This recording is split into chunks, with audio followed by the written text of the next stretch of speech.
So guys, let's jump right into it. A year ago, on this eve at VEITH, we sat down together and we started the discussion on how do carotids feel in the current space.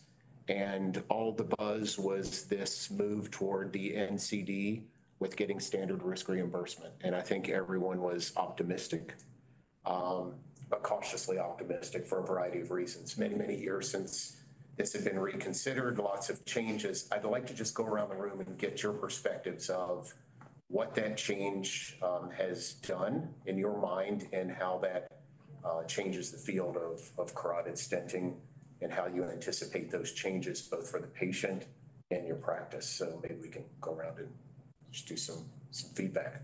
You want to start, Chris? Sure. So I think the national coverage decision, first of all, it was a yeoman's effort on CMS. As everybody knows, they really looked through the data, and rather than opinions and territories or anything else or finances, they looked at data. And I think it was pretty compelling, and everybody would agree that it deserved the more broadened coverage that we see now.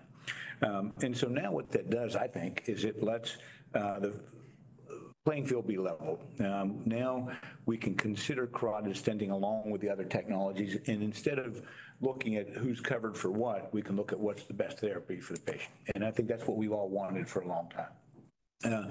It does a lot of other things for the field as well. It lets technology move forward because industry now, who has been on hold almost for 20 years, is now going to pump more into the space to advance the field even further. And as we've all seen, not only from lessons learned, but from newer technology that we have had, some of which we're going to talk about, the results keep getting better.